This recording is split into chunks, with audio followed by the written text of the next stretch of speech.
지난주 우리는 바나바와 바울이 선천성 하반신 마비의 장애인을 일으켜 세우는 것을 보았습니다. 바나바와 이 바울은 광장 한복판에 서서 구주 예수님을 전했습니다. 많은 사람들이 몰려들고 있었습니다. 바울이 한참 말씀을 전할 때 그 가운데 한 사람이 말씀에 주목하는 것을 보았습니다. 말씀에 유심히 귀를 기울이는 것을 보았습니다. 그는 선천적으로 발을 쓰지 못하는 사람이었습니다. 바울은 설교를 하는 중에 이 사람이 믿음이 있다는 것, 곧 구원받을 만한 믿음이 있다는 것을 보고 설교를 중단했습니다. 그리고 그를 향하여 외치기를 내 발로 바로 일어서라 할 때 그가 자리에서 일어섰습니다. 자, 믿음이 들어오면 역사가 일어납니다. 믿음이 어마어마한 능력입니다. 믿음이 내 안에 있으면 낙심된 심령이 회복합니다. 믿음이 들어오면 천국을 소유하게 됩니다. 귀신이 쫓겨나게 됩니다. 주저앉은 자가 일어서게 됩니다. 그 현장을 목격한 주민들은 크게 놀랐습니다. 제우스 신과 헤르메스 신이 땅에 내려왔다고 결론을 내렸습니다. 그들은 신당에 달려가 제사장들에게 신들이 왔다고 전했습니다. 그때 남의 말을 쉽사리 믿는 이 대중들의 성향을 기회만 있으면 부추기고 그것에 영합하는 제사장이 소와 환을 가지고 사람들과 함께 바나바와 사울에게 제사를 드리려고 하였습니다. 바울과 바나바는 너무나 안타깝고 그리고 답답해서 자신들의 옷을 찢고 무리 중에 들어가 이처럼 말했습니다. 여러분이요, 어찌하여 이러한 일을 하느냐? 우리도 여러분과 같은 성정을 가진 사람이라 여러분에게 복음을 전하는 것은 이런 헛된 일을 버리고 천지와 바다와 그 가운데 만물을 지으시고 살아계신 하나님께로 돌아오게 함이라 라고 했습니다. 바울과 바나바는 나나 당신들이나 똑같은 사람들이라고 말했습니다. 이 사건은 사도행전 3장에 나타나는 베드로가 성전 미문 앞에 구걸하던 안진뱅이 거린을 일으켜 세운 것과 아주 유사한 사건입니다. 이 유사한 사건 속에 베드로를 보십시오. 베드로가 안진뱅이를 일으켰을 때 많은 사람들이 자신을 주목하고 자신을 존경할 때 그는 이와 같이 말했습니다. 이스라엘 사람들아, 이 일을 왜 놀랍게 여기느냐? 우리 개인의 권능과 경건으로 마치 이 사람을 걷게 한 것처럼 왜 우리를 주목하느냐? 자기는 아무것도 아니요, 다만 나사렛 예수 그리스도의 이름으로 그가 일어섰던 것이라고 말했습니다. 베드로는 사람들의 시선을 예수님께로 돌리고 있습니다. 기적을 보지 말고 주님을 보라고 말하고 있습니다. 그러나 한편 백성들에게 연설할 때 당신은 신이요 라고 환호하는 소리를 듣고 헤롯은 기분이 좋아서 가만히 있었습니다. 침묵의 수용입니다. 그는 이것 때문에 죽게 되었습니다. 성경은 말씀하기를 헤롯이 영광을 하나님께 돌리지 아니하므로 주의 사자가 고치니 벌레에게 먹혀 죽으니라. 급성 세균 감염으로 그가 죽고 말았습니다. 그가 신이라고 해서 죽은 것이 아닙니다. 나는 신이 아니요 라고 말하지 않았기 때문에 죽는 것입니다. 여러분, 우리의 존재의 목적은 하나님을 영화롭게 하는 것임을 기억하시기를 바랍니다. 주께서 무엇을 말씀하셨습니까? 이 백성은 내가 나를 위하여 지어나니 나를 찬송하게 하려 함이라. 바나바와 바울이 복음을 전하는 것은 이런 헛된 일, 즉 눈에 보이는 것을 숭배하는 일을 버리고 하늘과 바다와 그 가운데 만물을 지으시고 살아계신 하나님에게로 돌아오게 하기 위함이라고 말했습니다. 그리고 이어진 오늘의 요절 말씀을 우리 함께 읽겠습니다. 하나님이 지나간 세대에는 모든 민족으로 자기들의 길들을 가게 방임하였으나 그러나 자기를 증언하지 아니하신 것이 아니니 곧 여러분에게 하늘로부터 비를 내리시며 결실기를 주시는 선한 일을 하사 음식과 기쁨으로 여러분의 마음에 만족하게 하셨느니라. 하나님께서 비를 주시고 결실기를 주사 선한 일을 하셨다는 것입니다. 모든 생명으로 양식을 얻게 하셨다는 것입니다. 이것이 하나님의 자기 계시라는 것입니다. 여러분, 하나님은 자연을 통해 당신을 나타내셨습니다. 우주 만물을 지으시고 비를 주시고 결실기를 주시고 모든 생명에게 양식을 얻어 은혜와 복을 누리게 하셨습니다. 한 톨의 쌀이 여물기 위해서는 수많은 비와 햇볕이 교차하고 낮과 밤이 변화하고 물과 흙이 혼합하고 빛과 바람이 조화하고 맑은 공기에 순환이 있어야 합니다. 이 모든 것을 하나님께서 하신 것입니다. 이 모든 것이 하나님께서 주시는 은혜입니다. 옥수수 하나를 심어서 수백 개의 알을 거두게 하시는, 열매를 거두게 하시는 그 힘은 하나님에게서 나오는 것입니다. 집에서 수도꼭지를 켜면 물이 콸콸 나오고 마트에 가면 쌀을 살 수 있는 것 모두가 하나님이 주신 선물입니다. 이처럼 자연을 통한 계시를 자연 계시라고 말씀합니다. 다윗의 선포를 함께 읽겠습니다. 하늘이 하나님의 영광을 선포하고 궁창이 그의 손으로 하신 일을 나타내는도다. 날은 날에게 말하고 밤은 밤에게 지식을 전하니 언어도 없고 말씀도 없으며 들리는 소리도 없으나 그의 소리가 온 땅에 통하고 그의 말씀이 세상 끝까지 이르도다. 하나님이 해를 위하여 하늘에 장막을 베푸셨도다. 하나님께서 그리스도를 통해 자신을 나타내시기 전에 이 자연 만물을 통해 당신을 계시하시고 있었습니다. 지나간 세대, 곧 예수 그리스도께서 오시기 전에는 사람들로 자기 마음대로 길을 가게 방임하신 것처럼 보이나 사실은 그렇지 않으니 하나님께서 자연 만물 계시를 통하여 당신을 나타내셨다고 말씀하고 있습니다. 우리가 잘 아는 알 수 없어요라는 시 가운데 이런 대목이 있습니다. 바람도 없는 공중에 수직의 파문을 내며 고요히 떨어지는 오동잎은 누구의 발자취입니까? 지리한 장막 끝에 서풍에 몰려가는 무서운 검은 구름에 터진 틈 사이로 언뜻 보이는 푸른 하늘은 누구의 얼굴입니까? 그노는 알지도 못할 곳에서 나서 돌뿌리를 울리고 가늘게 흐르는 시내는 굽이굽이 누구의 노래입니까? 바다를 밟고 떨어지는 해를 곱게 단장하는 저녁 노을은 누구의 시입니까? 여러분, 누구의 시입니까? 누구의 노래입니까? 누구의 얼굴입니까?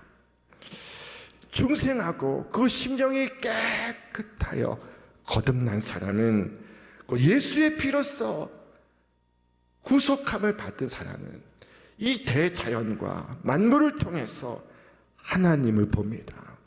하나님의 음성을 듣습니다. 새 소리를 들으며 주의 음성을 듣고 하늘을 보며 주님의 얼굴을 보고 매일 아침 전달되는 신문을 읽으며 주님의 경고의 음성을 듣습니다. 모든 것이 하나님 아닌 것이 없습니다. 어느 것 하나 하나님의 손길 아닌 것이 없습니다. 하나님의 음성 아닌 것이 없습니다. 별들이 하나님의 영광을 말하고 아름다운 초목 상천이 하나님을 찬양하고 웅장한 태양이 하나님에 관하여 말하고 있습니다. 여러분, 이 신앙이 깊어진다는 것은 무엇을 의미하는 것일까요? 교회를 오래 다녀서 교회 문화에 적응하고 교회 환경에 익숙해지는 것을 말하는 것일까요?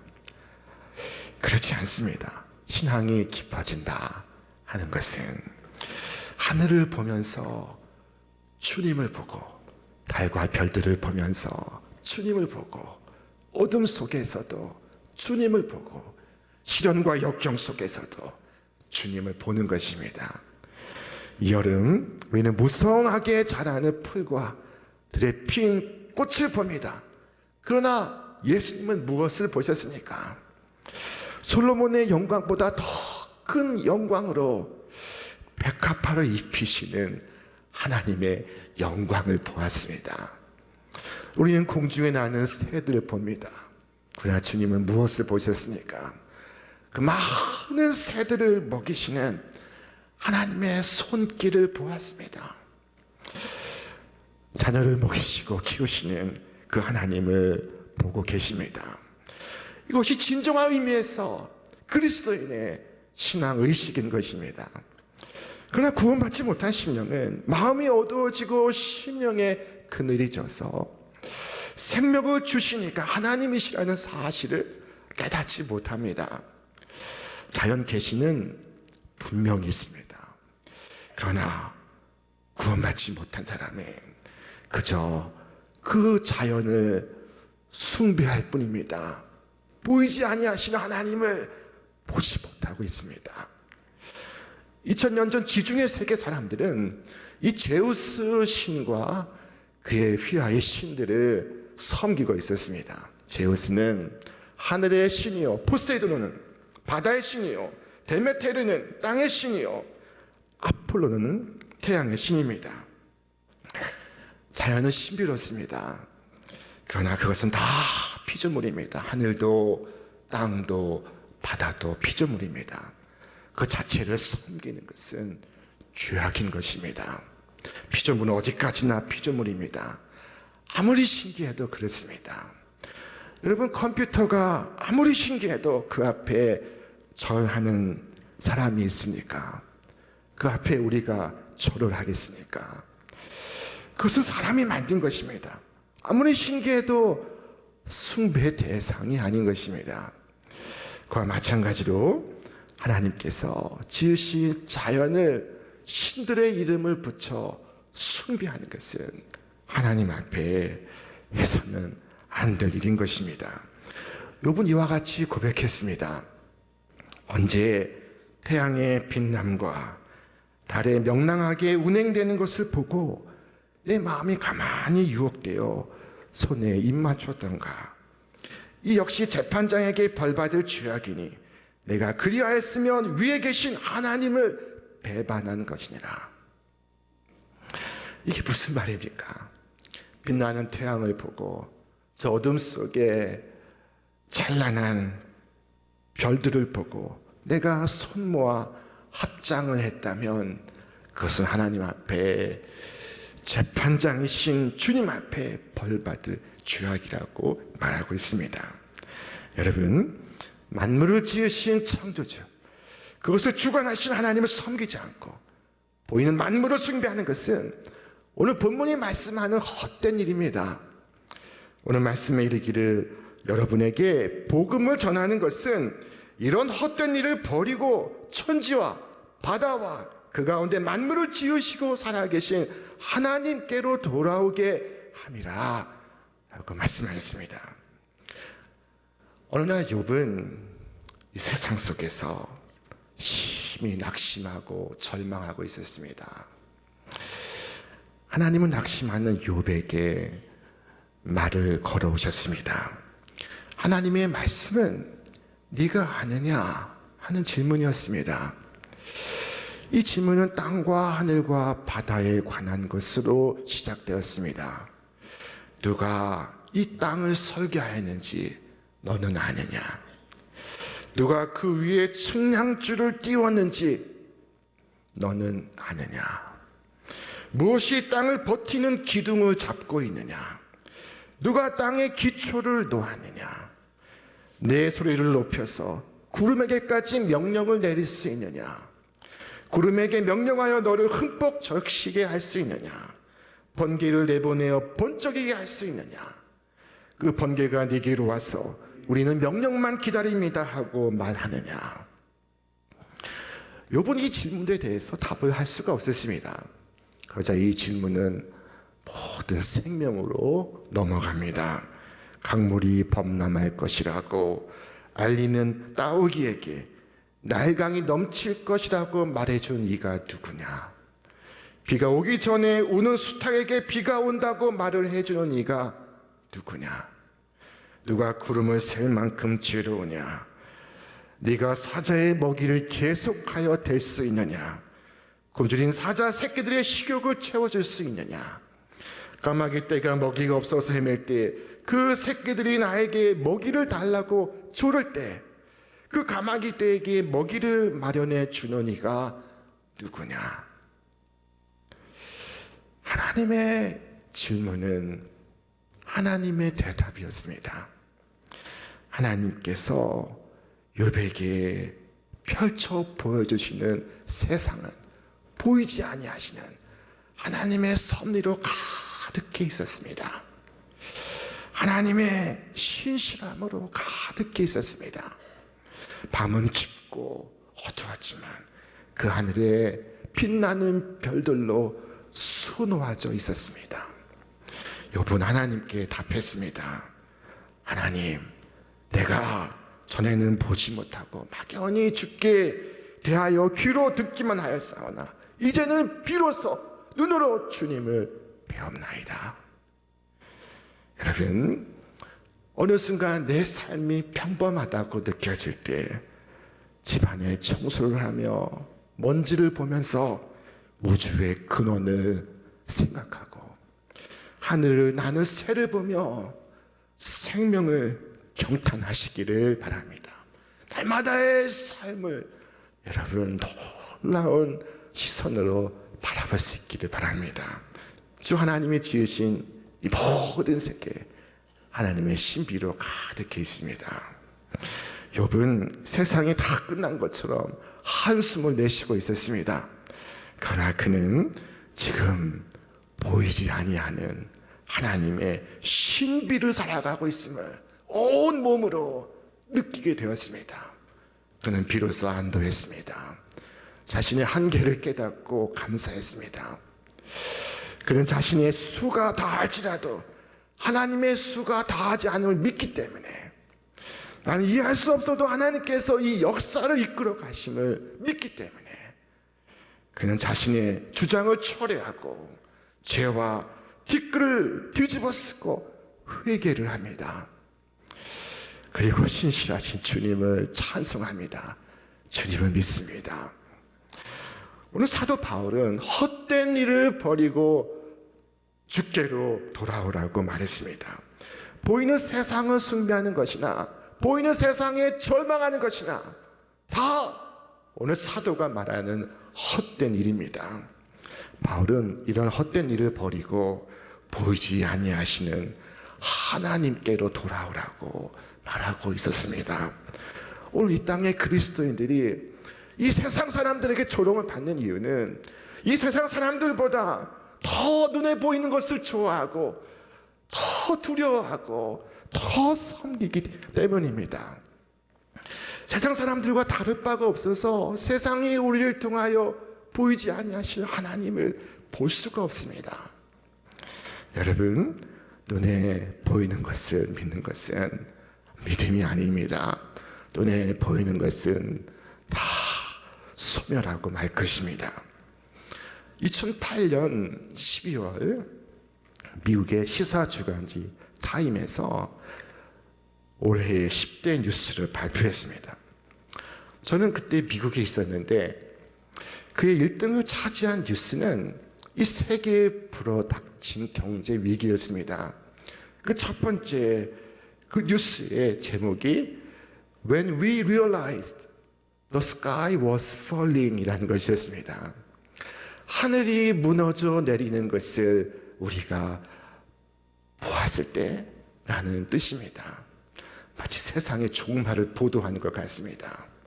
내용인 즉슨 몇 년간의 부실 대출 때문에 은행이 문 닫고 있고 돈 버는 일에 관해서는 신과 같다고 여겨지던 월가의 금융인들이 침몰하고 있다는 것이었습니다. 주가가 내려앉고 세상 하늘이 내려앉았다고 신문에 대서특필하고 있었습니다. 제우스 신이 땅에 추락했다는 것입니다. 여러분, 지금 눈에 보이는 땅에 추락한 신은 참된 신이 아닙니다. 우리는 보이지 아니하는 하나님을 믿습니다. 바울이 무엇을 우리에게 말하고 있습니까? 우리 말씀 같이 읽겠습니다. 우리가 주목하는 것은 보이는 것이 아니요 보이지 않는 것이니 보이는 것은 잠깐이요 보이지 않는 것은 영원함이라. 하늘을 보고 주님을 보고 달과 별들을 보면서도 주님을 보고 어둠 속에서도 주님을 보고 시련과 역경 속에서도 주님을 보실 수 있기를 바랍니다. 다윗은 말하기를 주의 손가락으로 만드신 주의 하늘과 주께서 베푸신 달과 별들을 내가 보니 주께서 사람이 무엇이간데 저를 생각하시며 인자가 무엇이간데 주께서 저를 권고하시나이까 라고 고백했습니다. 바울은 의지와 소망을 잃고 하늘이 무너진 것처럼 땅이 꺼진 것처럼 주저앉아 있는 이 앉은 자, 안진뱅이 앞에서 복되신 주님을 증거하고 있었습니다. 그는 걷지 못했습니다. 그러나 바울이 전하는 구주의 말씀을 듣고 그는 자신의 처지를 잊었습니다. 그는 생전 걷지 못했다는 사실을 잊었습니다. 오늘 무엇을 먹을까 하는 근심도, 내일은 어떻게 살까 하는 염려도 잊었습니다. 사람들이 나를 어떻게 보는가 하는 것도 잊었습니다. 그리고 바울의 입을 통하여 구주께서 일어서라 말씀할 때 그는 벌떡 일어섰던 것입니다.